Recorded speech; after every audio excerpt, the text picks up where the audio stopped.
Bien. Bueno, en principio les pido mil disculpas por los problemas técnicos respecto al audio y bueno, a la conexión de internet. Así que bueno, tengo entendido que la parte anterior quedó grabada y en la nube, así que después, bueno, lo subiremos en 2 archivos a YouTube. Vamos a continuar entonces con el otro punto de la unidad número 20, que es el régimen de propiedad horizontal, ¿sí? Bueno, no sé si ustedes saben, pero la propiedad horizontal, que vendría a ser, digamos, la propiedad de unidades funcionales dentro de los edificios, no fue contemplada como un derecho real por Vélez, hasta incluso fue prohibida en el Código Civil. Vélez había establecido que el propietario de edificios no podía dividirlos en forma horizontal entre varios dueños, ni por contrato ni por acto de última voluntad, ¿sí? No obstante, Vélez admitía que en la mayoría de los códigos extranjeros estaba admitido. Lo que no sabía o no se imaginaba en su momento Vélez es que esta figura, en gran medida el desarrollo urbanístico de la Argentina, se iba a dirigir más que nada en las grandes ciudades sobre este tipo de propiedad. ¿Bien?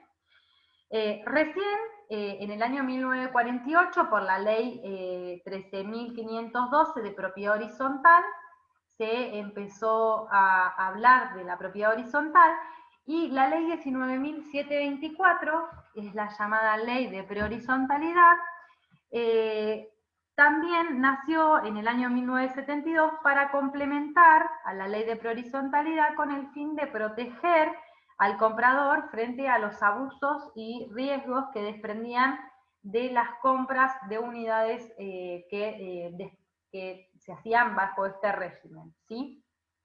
La ley de prehorizontalidad, que es la ley 19.724, creaba un sistema protectorio que regulaba las etapas precontractual y contractual. Bien, lo que mandaba era que todo propietario de edificio construido o a construirse o de terreno destinado a la construcción de un edificio, bien, podía ser enajenado a título oneroso bajo el régimen de propiedad horizontal, pero debía hacer constar dentro de la escritura pública e inscribirlo en el registro su voluntad de afectar el inmueble a este tipo de ventas, ¿bien? A este tipo de subdivisión y a la transferencia de dominio bajo el régimen de propiedad horizontal. Bien, el principal efecto que tenía esta inscripción de la escritura pública, esta inscripción en el registro, era que iba a inhibir al comprador de vender estas unidades funcionales de otra manera distinta, ¿bien?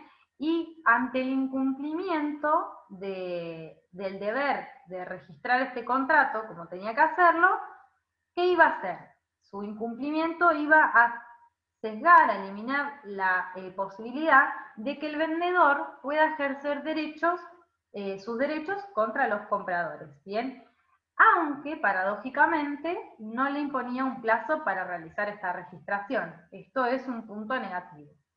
Otro de los puntos negativos que tuvo esta ley de prehorizontalidad, que no es difícil explicar el fracaso, es que se imponía una sanción desmedida para el constructor o comercializador que no cumplía con esta inscripción en el registro, que se consideraba un verdadero delito criminal. ¿Y qué pasa? Al año de vigencia, con la ley 20.509, se estableció que todas las leyes creadas, todos aquellos delitos creados por leyes que no hubiesen emanado del Congreso de la Nación, no iban a ser considerados delitos. Por lo tanto, al año de vigencia, esta ley ya era letra muerta, ¿bien? Bueno. La ley aprobatoria del Código Civil y Comercial, la 26.994, selló el fin y complejo y convaleciente régimen de prehorizontalidad, que además era burocrático y era muy costoso, y el moroso tenía que ser interpelado y no tenía plazo para cumplir con la obligación, ¿no? Todo eso hay que mencionarlo. Derogó esta ley y creó un mecanismo protectorio totalmente distinto para el comprador de un PH, de una propiedad horizontal. Por ahí me van a escuchar decir PH, nos estamos refiriendo a eso, a propiedad horizontal. Mientras que a la par elevó a rango de derecho real a la propiedad horizontal, ¿sí? Vamos a ir al artículo 2037 del Código Civil y Comercial, que es el que da la definición, bien, acá lo ven en la filmina.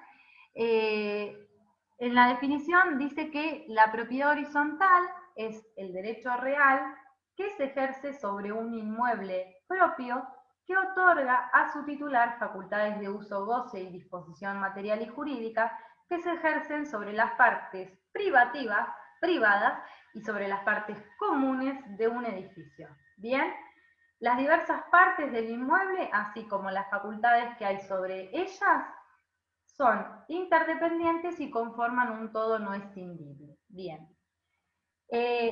Cuando un sujeto adquiere una unidad funcional, un departamento, vamos a decirle así, dentro del régimen de propiedad horizontal, va a adquirir lo que se le llama dominio pleno del departamento en cuestión. Va a ser totalmente dueño de ese departamento, ¿bien? Pero sobre el espacio común, como todos saben, tenemos muchos espacios comunes dentro de un edificio, entre ellos los pasillos, la entrada, la terraza, piscina, si hubiese, quincho, pueden haber millones de espacios comunes, el terreno donde se erige el edificio. Sobre las partes comunes va a regir lo que se denomina régimen de condominio de indivisión forzosa. Bien, en tanto todos los titulares de las unidades funcionales van a tener cuotapartes ideales de las partes comunes y no van a poder dividirlas. Bien, bueno, cuando el dueño de un edificio quiere vender los departamentos bajo el régimen de propiedad horizontal, tiene que redactar un reglamento de propiedad horizontal. Este reglamento de propiedad horizontal debe inscribirse en el registro inmobiliario. Este reglamento se va a integrar al título suficiente sobre la unidad funcional. Es decir, este reglamento va a ser parte del título suficiente de cada unidad funcional. ¿Bien? Es parte. En el reglamento de propiedad horizontal se van a tratar todas las cuestiones comunes respecto a las partes comunes, es decir, se va a pactar cuál va a ser el consorcio, cuál va a ser el consejo de propiedad de la propiedad horizontal, cómo van a ser las asambleas, cuáles van a ser las mayorías para las asambleas, cómo se van a votar los temas respecto a las partes comunes, quién va a ser el administrador, cómo se elige el administrador. Bueno, todas esas cuestiones que no son necesarias aprenderlas acá en esta materia, porque todo eso lo van a ver en derechos reales cuando vean en profundidad el régimen de propiedad horizontal, van inscritas dentro del reglamento de copropiedad. Bien, dentro del reglamento de copropiedad va todo lo atinente a las partes comunes, a cuál va a ser el uso, cuáles son las reglas de convivencia, qué es lo que se puede hacer y qué es lo que no. Bien, todas esas cosas van ahí. Todo lo relativo a las expensas, a los gastos comunes, a los gastos extraordinarios, todo eso va dentro del reglamento de copropiedad. Bien. Entonces, la unidad funcional, que es el departamento, cuando yo compro un departamento, va a incluir a la unidad funcional, que sería el departamento, la oficina, el local que está dentro del edificio, con su balcón si se quiere, o con su cochera si se quiere y si se compró, ¿bien? Esa unidad funcional más incluye todas las partes comunes, que son indivisibles. Un propietario de una unidad funcional no puede alegar derecho exclusivo sobre las partes comunes, ¿bien? Las partes comunes son de todos, en cuotapartes ideales, ¿bien? Y cuando yo vendo mi unidad funcional, mi departamento, lo vendo junto a las partes comunes. Bien, no se puede vender una cosa sin vender la cuota parte de la entrada del pasillo. Vendría a ser, sería medio ilógico. Pero bueno, cada propietario va a poder usar las cosas y las partes comunes de acuerdo a su destino sin perjudicar ni restringir los derechos de los demás propietarios. Pero bueno, una de las facultades que tiene el propietario, cuando hablamos de facultades y obligaciones de los propietarios, lo atinente a esta materia y lo importante es que cada propietario no necesita consentimiento de los demás propietarios para enajenar su unidad funcional, ¿bien? Tampoco para constituir derechos reales sobre su unidad funcional, o gravámenes, o embargos, puede hacerlo, no necesita consentimiento. Y va a comprender tanto la unidad funcional, siempre, como las partes comunes, ¿bien? No se puede realizar en forma separada, ¿sí? Bueno, volviendo al tema de cuál es la protección, el mecanismo protectorio que se incluye en el Código Civil para los compradores de unidades funcionales bajo este régimen. Esto está estipulado en los artículos 2070 y 2071, ¿bien? Se impone un seguro obligatorio. En el artículo 2071, perdón, que voy a pasar la filmina, ahí está.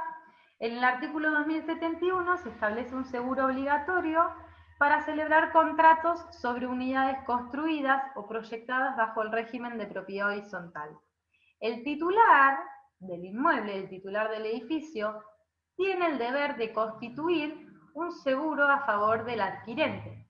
Esto es para el riesgo de que fracase la operación, bien, de acuerdo a lo convenido por cualquier razón y motivo, y la cobertura va a incluir el reintegro de las cuotas que se abonó, más un interés retributivo, o en su caso, la liberación de los gravámenes que el adquirente no asumió en el contrato preliminar.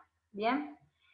El incumplimiento de esta obligación de constituir un seguro a favor del adquirente va a privar al titular del edificio de todo derecho contra el adquirente, a menos que cumpla íntegramente con sus obligaciones. Pero no va a privar nunca, en ningún caso, al adquirente de los derechos contra el enajenante, ¿sí? Tenemos que tener presente que además protege al comprador de una unidad funcional en propiedad horizontal la ley 24240 de defensa al consumidor, bien, siempre y cuando se cumplan todos los requisitos para calificarlos como una relación de consumo, ¿sí? Y en el artículo 2070 se establece que los contratos anteriores a la constitución de la propiedad horizontal, los contratos anteriores, perdón, que leo, el artículo 2070, los contratos anteriores a la constitución de la propiedad horizontal, los contratos unidades funcionales celebrados antes de la constitución de la propiedad horizontal, están incluidos en las disposiciones de este capítulo. Por ello, también el seguro obligatorio se va a imponer a quien comercialice unidades construidas o a construir, y también se aplica a la etapa antes llamada de prehorizontalidad, que era la etapa precontractual que regulaba la ley de prehorizontalidad, ¿sí? Que es aquella que va desde que se comercializan las unidades construidas o no, hasta que se constituye y se inscribe la propiedad horizontal en el registro y se otorga la escritura a favor del comprador. ¿Bien? ¿Cuáles son las observaciones a esta ley? En principio, podemos decir que si bien tiene que cumplir con la obligación de constituir un seguro a favor del adquirente, no tiene un plazo para hacerlo. Y esto es una gran falencia del Código Civil. Porque como no tiene plazo y el seguro es muy caro y son altos costos, el vendedor puede constituir el seguro a favor del adquirente en el caso de que vea que uno de los adquirentes no cumplió. ¿Bien? Pero mientras tanto, el adquirente, mientras tanto no tenga seguro, si el vendedor no cumple, no tiene nada para poder solventar, digamos, para poder reclamar su derecho. ¿Sí? Este es uno de los puntos. El otro de los puntos es que el comprador va a ser garante frente a la empresa aseguradora. ¿Esto qué quiere decir? El titular del interés asegurable es aquel que para la producción del siniestro daña directamente un bien que integra su patrimonio. Pero este seguro, el tomador, no es el titular del interés asegurable, ¿bien? Por el contrario, al principio va a involucrar a tres sujetos. Por un lado va a estar el asegurador, por otro lado va a estar el tomador, que es el dueño del edificio, y por otro lado va a estar el asegurado beneficiario, ¿bien? El adquirente, que es el que tiene el beneficio.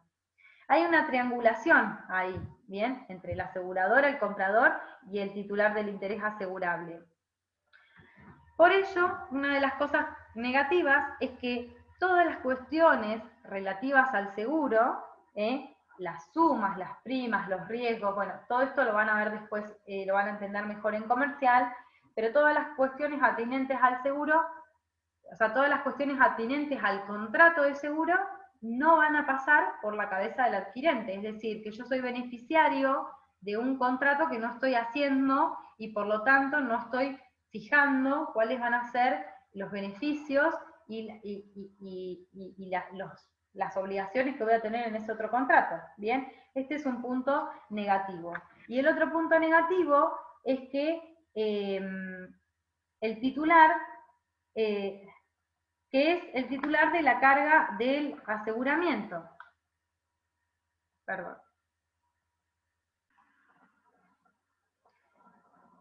Otro de los puntos de crítica es que la redacción del artículo 2071, en cuanto al sujeto pasivo, está hablando, ¿qué pasa si en vez del titular del inmueble, el que está ofreciendo en venta ese inmueble es el corredor, un fiduciario, un desarrollador, una empresa constructora? ¿Qué pasa, digamos, con esta obligación? Nosotros entendemos que la obligación se va a imponer en cabeza de todo aquel que comercialice unidades y que tenga las facultades suficientes para comercializarlas. Bien, este es un problema de redacción. Y otro de los puntos es que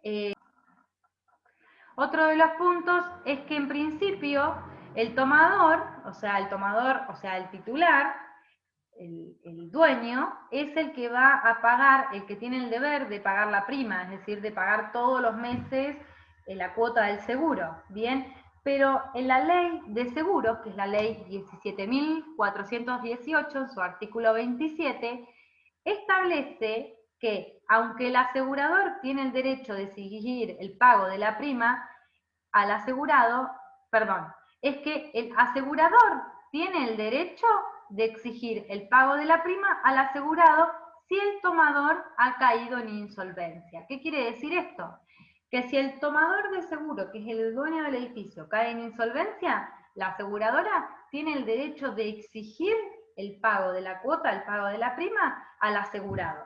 Entonces, acá hay un problema, porque si el dueño del edificio cayó en insolvencia, yo, que soy el tomador, el beneficiario de este seguro, voy a tener que pagar las cuotas impagas del seguro para que el seguro me cubra, porque es un seguro que me está cubriendo, digamos, contra la insolvencia del vendedor. Yo ya sé que el vendedor es insolvente, pero tengo que seguir pagando las cuotas para que la aseguradora me pague, me cubra la insolvencia. Entonces, bueno, es un tema acá, medio una solución legal, media encrucijada y contradictoria, ya que si uno quiere mantener la cobertura del seguro, tiene que seguirlo pagando y si no va a perder el derecho al seguro. Para Stiglitz, esta solución va a contradecir el efecto esencial de la teoría de los contratos, porque consagra un perjuicio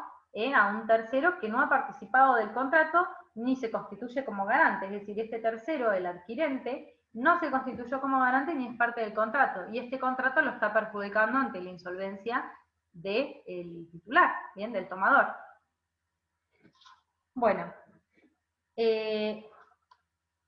yendo a, bien, perdón, y antes de terminar con este tema, esta previsión del artículo 2071, que establece el Código Civil y Comercial, es de orden público y no puede ser dejada sin efecto contractualmente. Bien, vamos a pasar a el punto número 2 de la unidad, que son las cláusulas especiales del contrato de compraventa, ¿sí? Bien, las cláusulas especiales del contrato de compraventa se encuentran reguladas en el Código Civil y Comercial entre los artículos 1163 al artículo 1169, bajo el título Algunas cláusulas que pueden ser agregadas al contrato de compraventa. Acá se regulan pactos especiales que pueden incluirse a los contratos de compraventa. Estas van a modificar el contenido o los efectos que hubiese tenido un contrato de compraventa normal, ¿bien?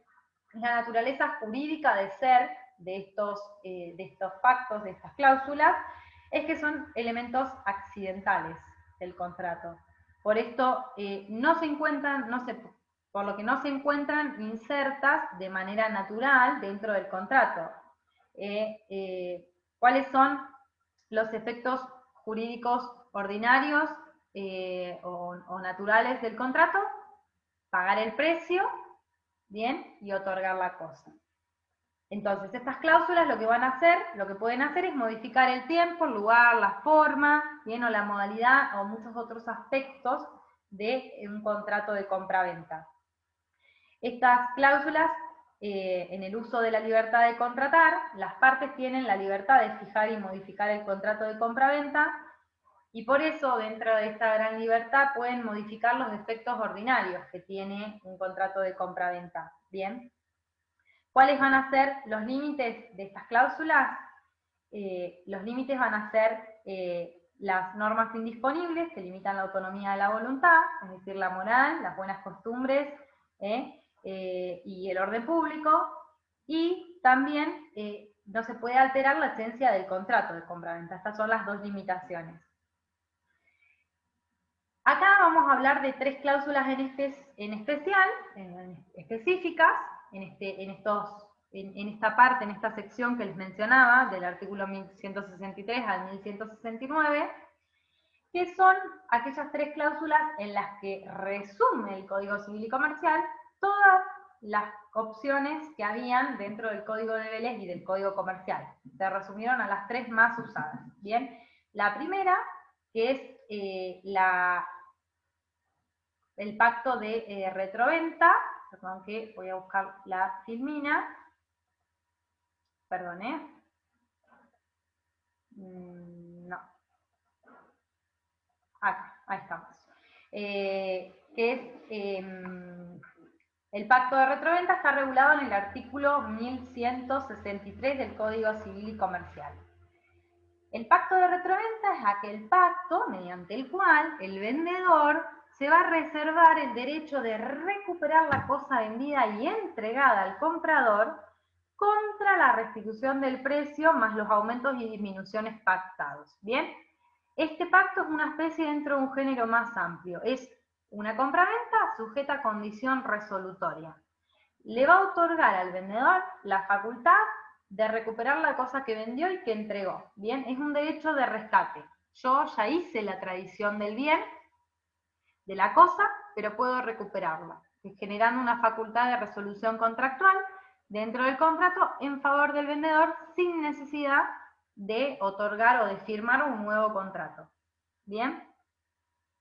Antiguamente se exigía que sea solamente sobre bienes inmuebles, ¿bien? La doctrina lo amplió a los bienes muebles registrables, también se puede aplicar estos pactos, pero actualmente el Código Civil y Comercial nada dice ni limita respecto al objeto. Si bien algunos, como por ejemplo Lorenzetti, consideran que debemos mantenernos en la posición anterior, otros, como por ejemplo Stiglitz, y para nosotros, para la cátedra, consideramos que la omisión respecto del objeto, va a posibilitar también la aplicación sobre bienes muebles no registrables. Y después vamos a ver bien la diferencia entre registrables y no registrables respecto a la aplicación de estos pactos para que les quede claro. ¿Bien? Se exigen dos condiciones de validez para que se aplique este pacto y también el pacto de reventa, que es el próximo que vamos a ver. En realidad los podríamos ver juntos porque, bueno, se aplica, en realidad todas las reglas del pacto de retroventa se aplican al pacto de reventa. ¿Cuál es el pacto de reventa? Que está regulado en el artículo 1164. El pacto de reventa es la contracara del pacto de retroventa, que sería el derecho que se reserva el comprador de devolver la cosa al vendedor a cambio del precio desembolsado con los aumentos y disminuciones pactados. Es un paralelismo a las regulaciones. Se aplica todo exactamente lo mismo. Después voy a mencionar cuáles son las únicas diferencias. Pero esto se aplica. Tiene que haber tradición del bien. En los dos casos se tiene que haber realizado la tradición del bien. Si no, no tiene sentido aplicar estos pactos para devolver la cosa a manos del comprador o el vendedor en su caso, de acuerdo al pacto que estemos hablando. ¿Bien? Va a operar sobre un contrato en el que se transmitió la propiedad de la cosa. Tiene que haberse hecho la transmisión legal de la cosa. Y tiene que haber habido modo suficiente. Esto lo estuvieron viendo con el profesor Facchi. ¿Bien? Y también, otra de las condiciones para que se pueda aplicar esta cláusula es el plazo máximo legal. ¿Bien? Como esto genera gran inseguridad jurídica, que uno como por ejemplo, el vendedor pone la cláusula de retroventa y yo como compradora no sé si hoy, mañana, dentro de 10 o 50 años van a venir a decirme, no, ¿sabes qué? El inmueble lo quiero de vuelta, porque sí, porque lo quiero de vuelta. Y uno que estuvo años viviendo o invirtiendo en reformas o en mejorar la cosa o lo que sea, y además está teniendo una vida, por ejemplo, en ese inmueble, tiene que devolverlo indefinidamente. No, eso no se puede. Entonces, la ley establece un plazo máximo legal, que son 5 años para los bienes inmuebles y 2 años para los bienes muebles. ¿Bien? Este plazo es de orden público, por lo tanto es perentorio, improrrogable, las partes no lo pueden prorrogar. Si se pacta un plazo mayor, hay que estar al plazo máximo legal, pero sí se puede pactar un plazo menor, nada se dice sobre eso, ¿bien? Y además es un plazo de caducidad, que quiere decir que va a cumplirse, va a operar de pleno derecho, no hay necesidad de interpelar, de notificar, nada. Pasaron los 5 años o los 2 años, ¡pum!, perdió el derecho. No se ejerció, perdió el derecho, ¿y qué pasa en este caso? La persona que celebró un contrato con un pacto de venta o de retroventa dentro del contrato, la cual fue dueña y adquirió el dominio imperfecto del bien, porque adquirió un dominio revocable, va a pasar a tener un dominio perfecto, un dominio no revocable del bien. ¿Bien? Vencido el plazo.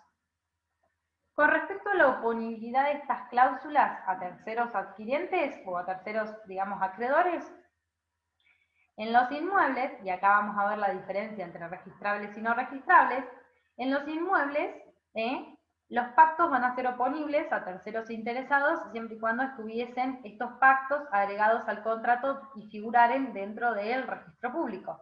Bien, lo mismo que en los casos de los muebles registrables. Pero en el caso de los bienes no registrables no van a poder ser oponibles a terceros de buena fe y a título oneroso, porque no pueden verse afectados terceros que no pudieron saber que existía esta cláusula. ¿Bien? Siempre, ojo, salvo que se pudiese demostrar que este tercero sabía y tenía conocimiento de la existencia de esta causa. Eso siempre es cuestión de prueba. ¿Bien? ¿En qué momento se puede pactar la cláusula? Para Borda tiene que pactarse en el mismo momento en el que se celebró el contrato. Pero, para nosotros, siempre y cuando los contratos se pueden modificar, por ejemplo mediante adendas, no hay ningún impedimento de tipo legal o funcional que impidan que se modifique el contrato y se incluya esta cláusula con posterioridad. ¿Cuál va a ser la cuestión? Que los acreedores o terceros antes de la modificación de ese contrato y de agregar esa cláusula al contrato, no va a poder ser oponible esta cláusula porque son anteriores. Bien, una vez que esta cláusula se integró al contrato y se publicó, recién ahí va a poder ser oponible a los nuevos acreedores o terceras personas. Bien. Bien, y con respecto al derecho, a este derecho de rescate que hablamos, que es el derecho de recuperar la cosa, en el caso de el vendedor, vamos a hablar del vendedor, pero en realidad es en el pacto de retroventa en el caso del vendedor y en el pacto de reventa en el caso del comprador, este derecho va a poder ser ejercido por él, por sus herederos, por los acreedores que tengan la acción subrogatoria y por los cesionarios, siempre y cuando el comprador, o en el otro pacto el vendedor, hayan aceptado esa cesión. ¿Bien? Y con respecto a contra quién se puede ejercer esta cláusula, se puede ejercer contra el comprador, en el caso del pacto de retroventa, en el caso del pacto de reventa va a poder ser ejercida contra el vendedor, contra los herederos, ¿bien? Y contra los terceros adquirentes, siempre y cuando se trate de una cosa registrable, bien, que conste en el registro y que esta cláusula esté en el registro, como dijimos. Bien, es importante tener en cuenta que la condición resolutoria va a operar de pleno derecho, bien, no se necesita voluntad de la otra parte para que opere, bien. Yo solamente tengo que notificar a la otra parte de que quiero devolver la cosa o quiero que me la devuelvan. Pero la otra parte no tiene que estar de acuerdo. Yo le tengo que notificar que quiero hacer uso del pacto, ¿bien? Bueno. Y por último, si las partes no convinieron un precio, bien, para pagar para el rescate, cuando hablamos de aumentos y disminuciones, porque siempre es yo reclamo la cosa o devuelvo la cosa a cambio del pago del precio con más los aumentos y disminuciones pactados. Pero si no se pactaron esos aumentos y disminuciones, vamos a entender que debe restituirse el mismo precio que es de la venta principal. ¿Bien? ¿Qué es importante del pacto de reventa y de retroventa? Que a los efectos fiscales estamos hablando de un solo contrato que tiene cláusula, que tiene sujeto a una condición resolutoria, no estamos hablando de dos contratos, ¿bien? Es un contrato que se deja sin efecto, en forma retroactiva. Entonces, a los fines fiscales, estamos hablando de un solo contrato, y a los fines fiscales va a ser más económico también, porque no se trata de una nueva enajenación, ¿bien? El pacto de preferencia está regulado en el artículo 1165. El pacto de preferencia lo que va a otorgar es un derecho al vendedor de recuperar la cosa con prelación a cualquier otro tercero adquirente si es que el comprador decide enajenarlo. ¿Bien? Acá lo que hay es, lo que se reserva al vendedor es un derecho de recobrar la cosa en el caso de que el vendedor decida enajenarla. Es decir, yo lo que quiero es ser preferido, que me avisen, que me notifiquen que ese bien que vendí se va a volver a vender, bien, que me avisen cuáles son las condiciones de pago, de fecha y de garantías, y si el vendedor quiere cumplir con esas condiciones que le impone el que compró y adquirió la cosa y ahora la está vendiendo, tiene derecho a ser preferido ante otro que imponga las mismas, que ofrezca las mismas condiciones de pago, lugar y garantías, ¿bien? En el caso de que se trate de un bien que se va a enajenar en una subasta, va a bastar este derecho a ser preferido con ser notificado de la fecha y hora de la subasta, ¿bien? Y el valor de la subasta. No se exige una forma, digamos, para la notificación, pero siempre pensamos que tiene que ser por escrito y con algún medio donde se pueda, digamos, fechar que se recibió para tener mayor prueba de que fue realmente notificado. Bien, y a pesar de que a este pacto también se le aplican las reglas de la compraventa bajo condición resolutoria, creemos nosotros que al materializarlo nos estamos encontrando ante dos contratos. Bien, dos contratos distintos, dos transmisiones distintas. Por eso, para nosotros a nivel fiscal tiene distinta evaluación, porque vamos a tener mayores gastos de escrituración. Son dos contratos distintos, nada más que en la cláusula, se impone en la cláusula del contrato el derecho de que si está dentro del plazo máximo legal de 5 años, porque acá también existe este plazo máximo legal, si quieren vender el bien que yo vendí, me tienen que avisar para ver si yo quiero o no comprar la cosa. No tengo la obligación de comprarla. Y el vendedor no tiene la obligación de vender la cosa, es decir, el que lo adquirió no tiene la obligación, pero si lo vende dentro del plazo máximo legal, tiene que dar aviso. ¿Bien? Bien.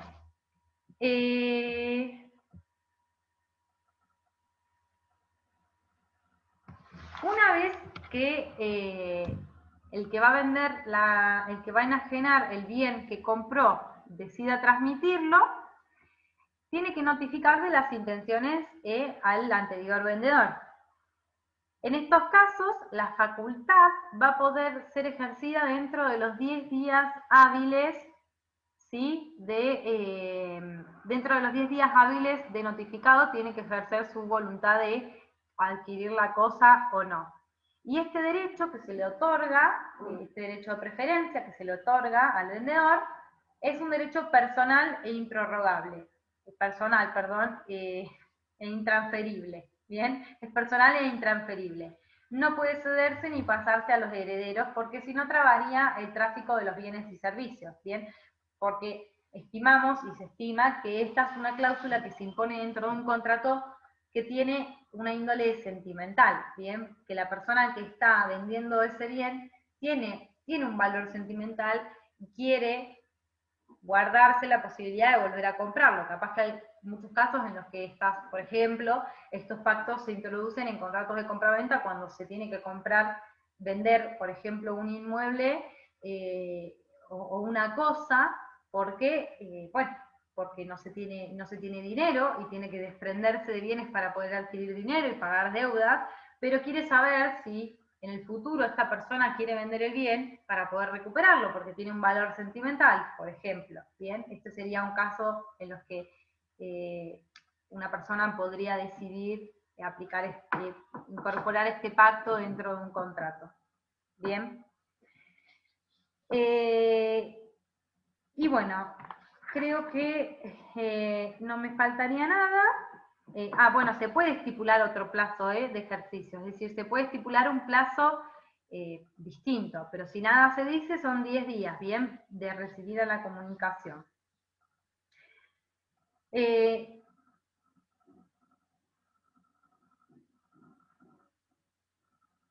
Bien, con respecto a la oponibilidad, lo mismo que hablábamos anteriormente, para las cosas muebles, las cosas inmuebles, respecto a lo mismo. Si el bien es registrable, este pacto tiene que constar dentro del registro, ¿sí?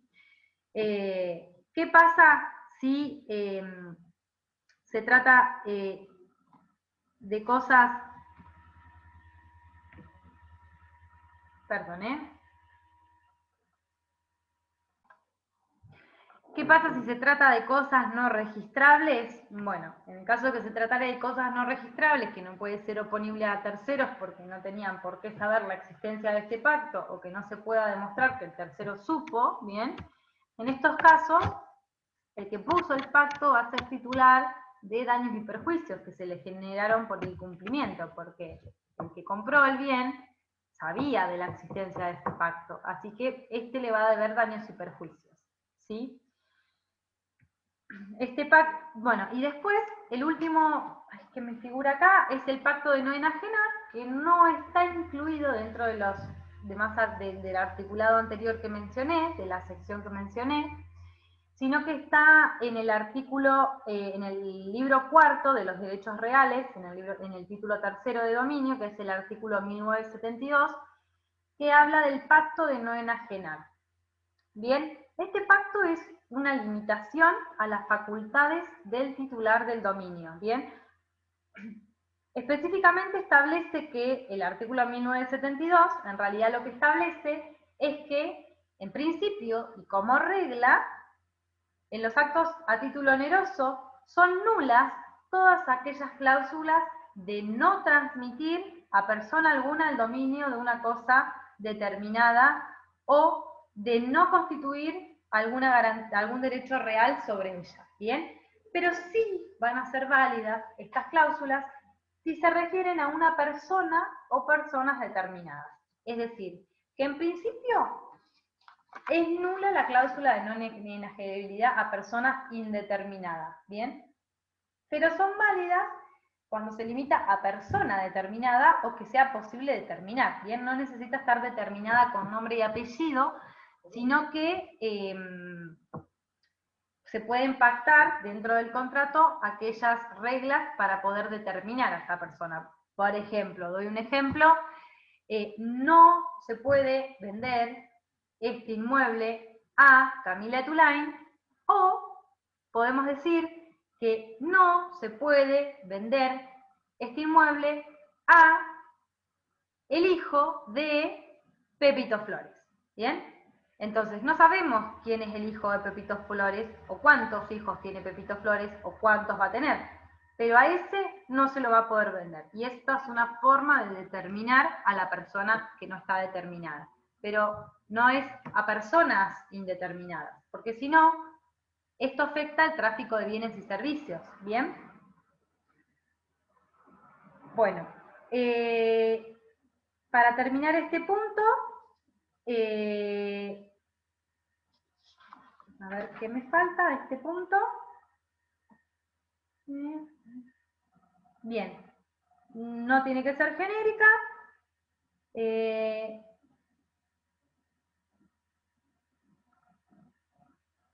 No tiene que ser genérica.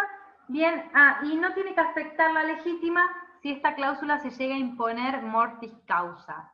¿Qué quiere decir? Que en los actos de causa de muerte, si se impone esta cláusula y afectan las porciones legítimas, las cuotapartes legítimas, bien, o implican una sustitución comisaria, en esos casos no va a poder aplicarse este pacto. Bien, y este pacto puede imponerse de dos maneras. Puede imponerse y ser pactado dentro de un contrato como condición resolutoria o como penalidad. Cuando se incorpora como condición resolutoria dentro del contrato, va a ser que en el caso de que se haya ingresado esta cláusula en un contrato y este contrato se haya asentado en un registro público, va a quedar facultado el antiguo enajenante para reclamar la inoponibilidad y poder recuperar la cosa. ¿Bien? Y si se impone como penalidad, no va a poder reclamar la nulidad del acto, pero va a va a tener, la persona que lo vendió, teniendo esta cláusula, va a tener la obligación de indemnizar al enajenante anterior. ¿Bien?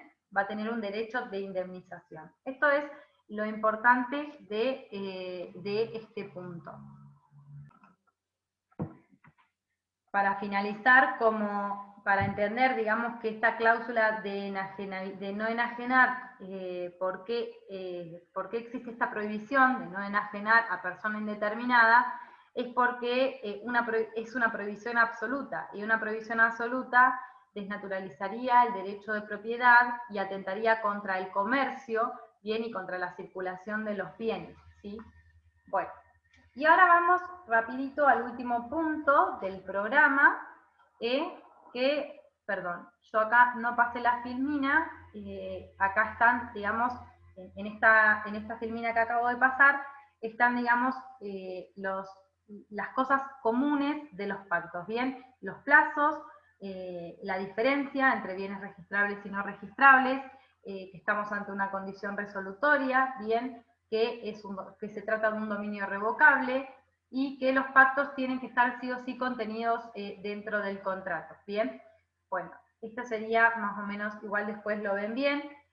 Yo voy a decirles después, si ustedes tienen dudas o consultas, yo acá al final de las filminas está mi mail, así que si les queda alguna consulta para hacer, ya que no pudimos tener una clase totalmente virtual, con un ida y vuelta, para que ustedes se puedan sacar las dudas, si me quieren escribir, me pueden escribir en cualquier momento para consultarme sobre el tema, bien, hacerme cualquier pregunta que haya quedado, cualquier tema que no se haya entendido, y si hay algo que no quedó muy claro, me lo pueden decir, y bueno, buscaré el momentito para poder grabarles algún otro video o concertar, digamos, alguna otra reunión para poder bueno, disolver esas dudas, ¿sí? Bien.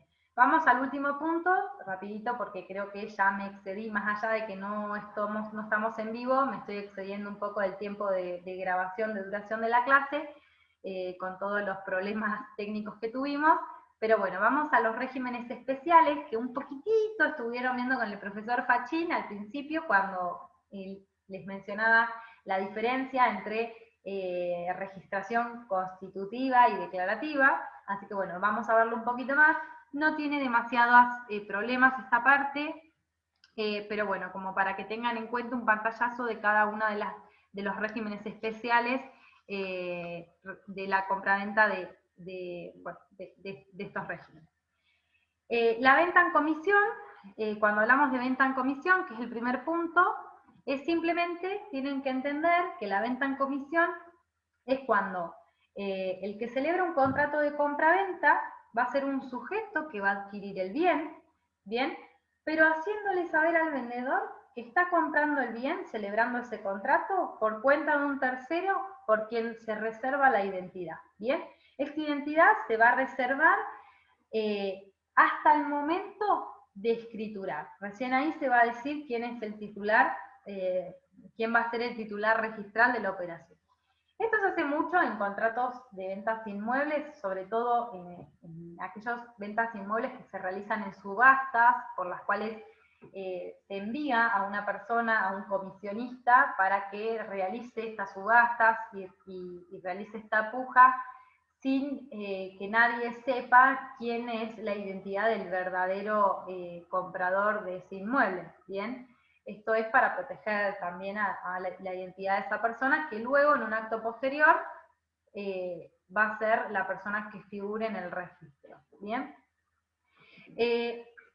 La compraventa de automotores, en nuestro derecho, ustedes bien saben que la regla de la registración, en principio, la registración en el registro público va a producir un efecto declarativo. Esto quiere decir que va a generar la oponibilidad a los terceros, solamente es a los fines de que los terceros puedan oponerse porque tienen conocimiento de ese contrato, bien, no hacen hacer al derecho, lo vuelve solamente oponible, pero la principal excepción a esta regla es el régimen del automotor, el régimen jurídico de automotores. Este régimen jurídico está regulado en los decretos 6582 del año 58 y en el 1114 del año 97, bien. Esta es una registración, un tipo de inscripción constitutiva de derechos, por lo cuanto los bienes recién se van a transmitir una vez que se inscribió dentro del registro. Es decir, el titular del bien va a ser el que figura en el registro. Y ahí recién se va a transmitir la posesión, cuando cambie el titular registral. ¿Bien? Por ello, como quien figura como titular en el registro es legalmente el dueño de la cosa, aunque ya la haya vendido y la haya entregado, ¿bien? Es muy normal, muy normal, y seguramente muchos de ustedes ya lo sepan, que los automotores, sobre todo las motos, ¿bien? Yo, por ejemplo, trabajo en fiscalía en la parte de robos, y la verdad es que son robos y estafas, y la verdad es que son millones de motos las que se secuestran y que tienen solamente boleto de compraventa, porque las personas como dijimos al principio, como se hizo tan masivo el uso del boleto de compraventa, aunque no estás transmitiendo realmente la propiedad del bien, la gente utiliza el boleto de compraventa para hacer estas transacciones, ¿bien? Entonces, es muy normal que se utilice el boleto de compraventa para sellar estas operaciones. En este caso, en el caso de los automotores, se firma el famoso 08, que lo compran en el kiosco, en cualquier kiosco se pueden comprar, los rellena el vendedor, perdón, y el comprador con ese 08 tiene que presentarse al registro y pedir la inscripción, ¿bien? Pero eso tiene un costo, entonces hay mucha gente que eso no lo hace, entonces sigue sin ser el dueño de la cosa. ¿Qué pasa en esos casos? Como el dueño, el titular registral sigue siendo el dueño del vehículo, ¿bien? Aunque la cosa ya se haya vendido y se haya hecho entrega de las cosas, porque justamente el modo suficiente para que se perfeccione la transmisión es la registración, ¿bien?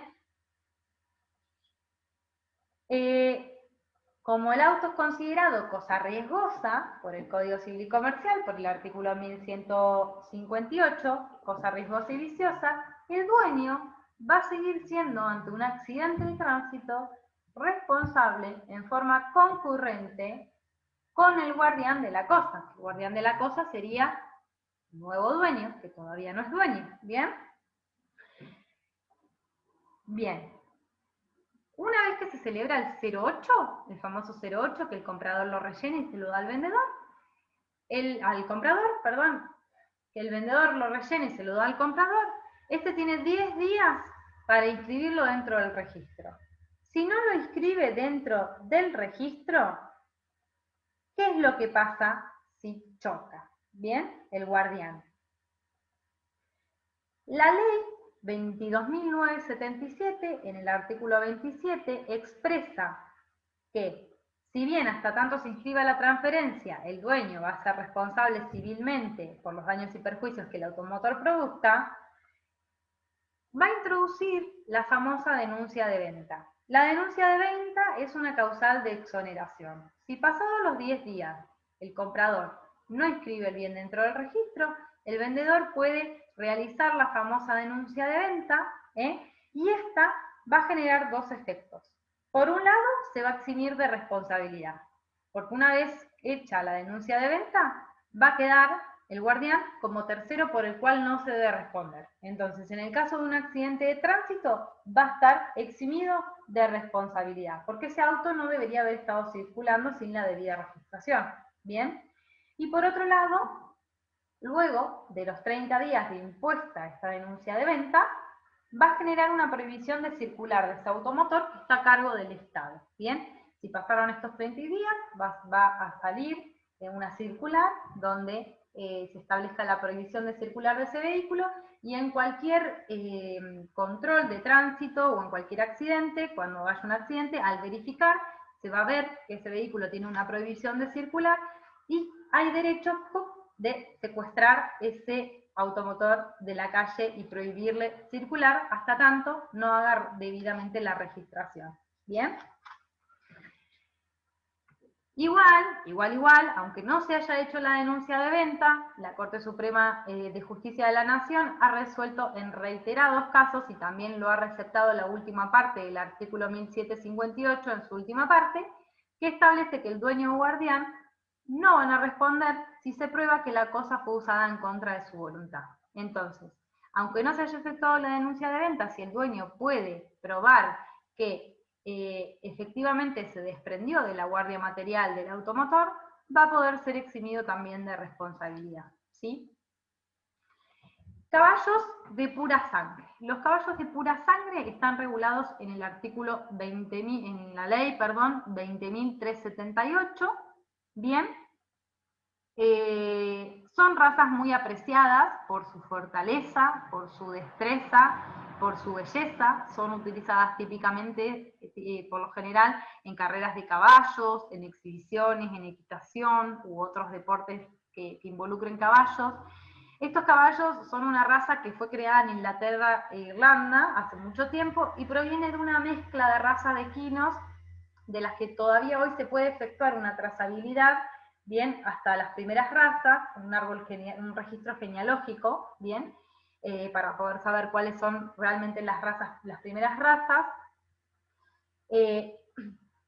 Lo importante es que tienen un alto valor, no tienen el valor de cualquier caballo, ¿bien? Los caballos de pura sangre tienen un muy alto valor en el mercado, como para que ustedes tengan una dimensión, un potrillo que se vende en Estados Unidos, que es el principal a nivel mundial productor de calidad de estos caballos, se vende y se evalúa en $1 millón, ¿bien? Y una cruza, un servicio de estos animales, supera los $100.000, como para que se den una idea. Entonces, para proteger a los compradores y a los vendedores de estos animales, bien, para proteger también y poder acreditar cuál es el origen, cuál es la calidad del animal, el pédrigue, bien, y la propiedad, quién es realmente el verdadero dueño, estos animales son regulados a través de esta ley y hay un registro específico en el que se deben registrar estos animales.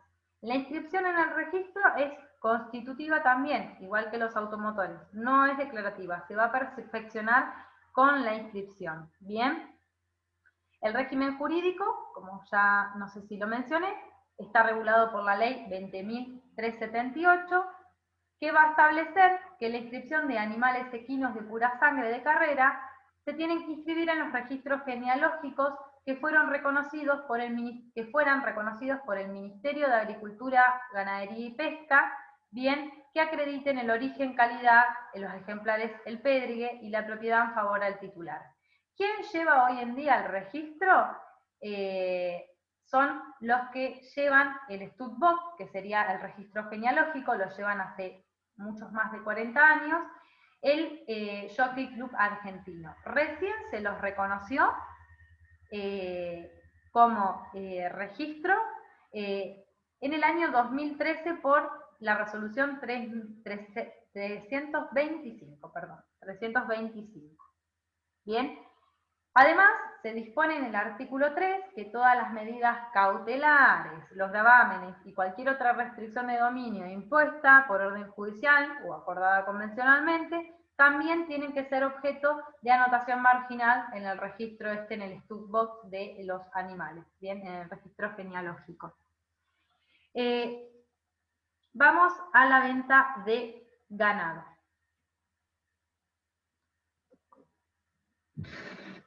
La compraventa de ganado mayor, menor y porcino, incluido en estos los caballos que no son de carrera, que no son pura sangre, están reguladas por la ley 22.929, modificada por la ley 26.478 del año 2009. Bien, estas leyes reglamentan la identificación del ganado mediante marcas, señales, caravanas, tatuajes, implantes o cualquier otro medio de identificación que por su tecnología y funcionalidad sean considerados apropiados para poder identificar al ganado. Bien, se van a volver locos, pero lo que les estoy diciendo es lo siguiente, para que entiendan, porque esto lo van a ver después, más adelante también en derecho comercial, que es donde ven la ley de marcas y señas, bien, en su profundidad.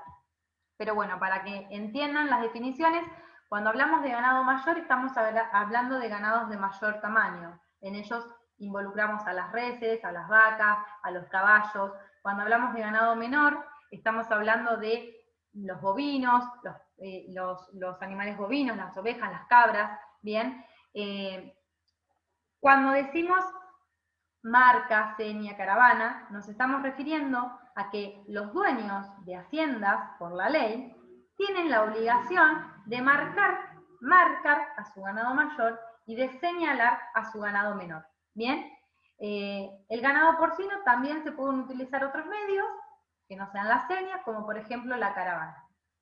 No sé si ustedes han visto hablar o han visto en algún momento, pero los animales de ganadería tienen sus marcas, ¿bien? Estas marcas son marcas que se registran en un registro público a nombre de un titular, son distintas, las marcas son como pequeños tatuajes distintos que identifican, ¿bien?, a un animal de otro. Esto genera que se pueda identificar quién es el propietario del animal. Imagínense que los animales están sueltos en campos, acá en Argentina, que tienen grandes y grandes extensiones, y muchas veces entre campo y campo no existen, no sería rejas, no existe alambrado, ¿bien? Para dividir los campos. Entonces, muchas veces un productor se encuentra con un animal que no es suyo, pero mediante la marca es cuando se puede dar cuenta que el animal no es suyo, o cuando se roban estos animales, porque hay mucho robo de ganado, ¿bien?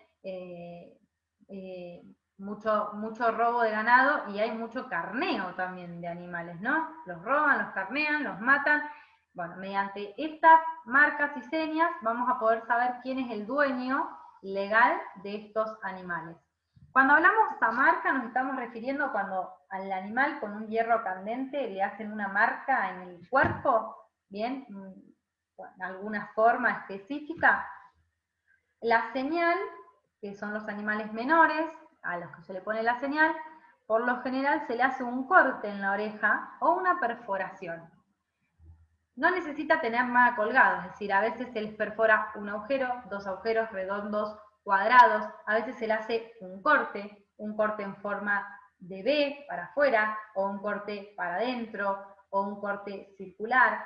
Bien, la combinación de esas marcas de distintas formas va a hacer que se sepa quién es el dueño de esa marca o de esa seña, bien, porque están anotadas en el registro las distintas marcas.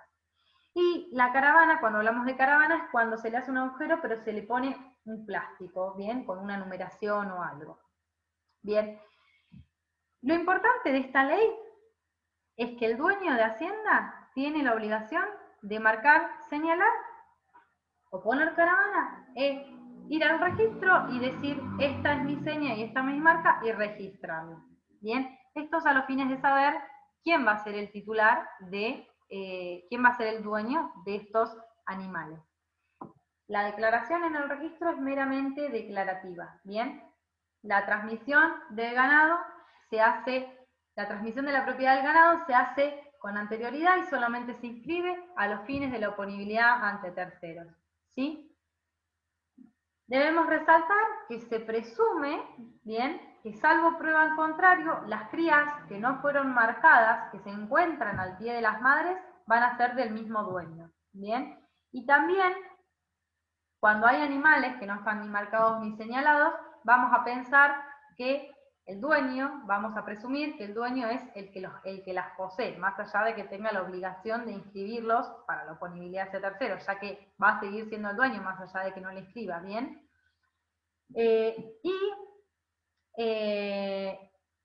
No sé si me estoy olvidando de algo, perdón. Bueno, no. Lo importante de este punto es que este régimen es el más adecuado para poder proteger a los ganaderos y agricultores de los robos y poder identificar fácilmente sus animales, sobre todo por esta naturaleza semoviente que decimos de los animales, que como los campos son extensos, los animales caminan buscando comida y por ahí se van para otros campos y como son muchísimos animales los que tienen los productores y no los identifican como se identifica a un perro, como nosotros solemos identificar a los animales domésticos, muchas veces no sabes cuántos animales tenés o cuál es el animal que te falta. Entonces, la forma de identificarlo es a través de la marca o la señal que está registrada en el registro público. Bien, bueno, vamos a pasar ya con esto les juro que termino, me quedan los últimos dos puntitos, a la venta de buques y embarcaciones. Perdón, la venta de buques se encuentra regulada por la ley 20.094 del año 1973.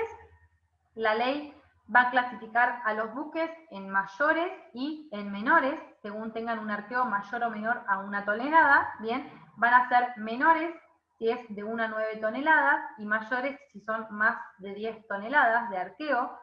La diferencia, en ambos casos, la registración va a ser obligatoria, pero la diferencia está dada en el título, ¿bien? ¿En cuál va a ser la forma del título? Los menores a 10 toneladas deben otorgarse mediante un instrumento privado con firmas certificadas e inscribirse dentro del registro nacional de buques. Solo va a producir efectos a terceros luego de la registración en el registro público.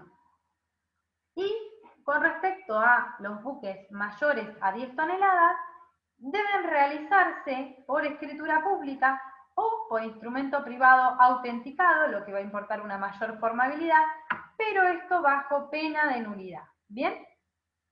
Es una excepción a la forma libre que se le aplica a los contratos. Bien, se trata de un contrato formal que tiene una forma impuesta absoluta. Bien, su incumplimiento va a generar la nulidad del contrato. En cambio, en los buques menores tenemos una formalidad impuesta relativa, ya que si se omite la forma, que es la certificación de firmas, el acto va a ser válido para las partes, pero no va a ser oponible a los terceros, ¿bien?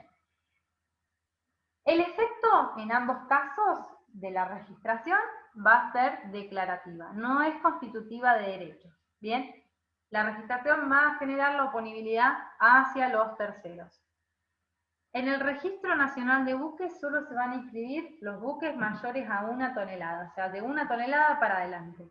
Los menores a 1 tonelada son consideradas embarcaciones, bien, cualquiera que tenga menos de 1 tonelada de arqueo, y no deben inscribirse en los registros públicos, sino que deben inscribirse en el registro que lleva prefectura, y esto es al solo hecho de poder decir que son buques argentinos y poder enarbolar pabellón, al solo efecto de poder individualizarlos y poder enarbolar la bandera argentina. Y las embarcaciones deportivas se van a inscribir dentro del Registro Nacional de Yates, que se encuentra dentro del Registro Nacional de Buques. Bien, en definitiva, en todos los casos va a ser declarativa la inscripción, solamente se establece a fines administrativos y de publicidad registral, bien, y al efecto de poder enarbolar la bandera y poder decir y llevar la nacionalidad argentina. Bien, nada más.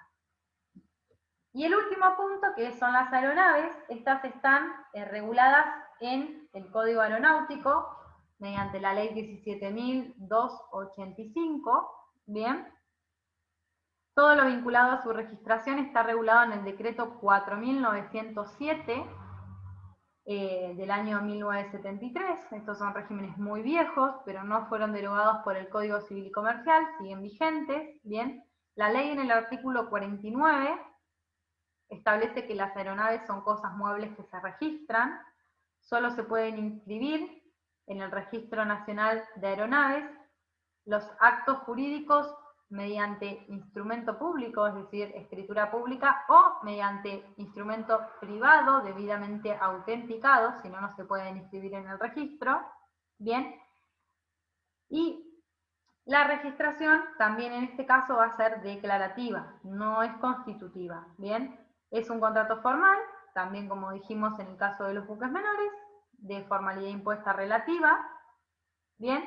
No obstante, debemos mencionar una particularidad que tienen las aeronaves, es que la no registración de la compraventa de la aeronave dentro de las 30 días de realizado el contrato va a generar la baja de la matrícula de la aeronave. ¿Esto qué quiere decir? Que va a tener una prohibición de circular esa aeronave, va a generar una sanción administrativa. Por eso, si bien la registración es declarativa de derechos, si media título y modo, tradición suficiente, para las partes la propiedad se habrá transmitido, a los fines de oponer la venta de esa aeronave y de mantener la matrícula, es decir, de poder circular, debe registrarse en el registro de aeronaves, ¿sí? Deberá inscribirse en el registro nacional. Y bueno, eso sería más o menos, no creo que no me quedó ningún puntito sin resolver, pero eso sería más o menos la unidad número 21, perdón, de compraventa, la tercera parte de compraventa. Así que bueno, vuelvo a repetir, les pido 1000 disculpas de nuevo por todos los problemas que tuvimos de conectividad, y les vuelvo a avisar que ante cualquier duda o tema que haya quedado inconcluso o no se haya entendido bien, por favor me pueden mandar un mail, bien, mi mail es camilatulain@gmail.com, pero va anotado al final de la filmina para que lo tengan en cuenta y lo puedan registrar. Así que bueno, muchísimas gracias y nos vemos la próxima clase.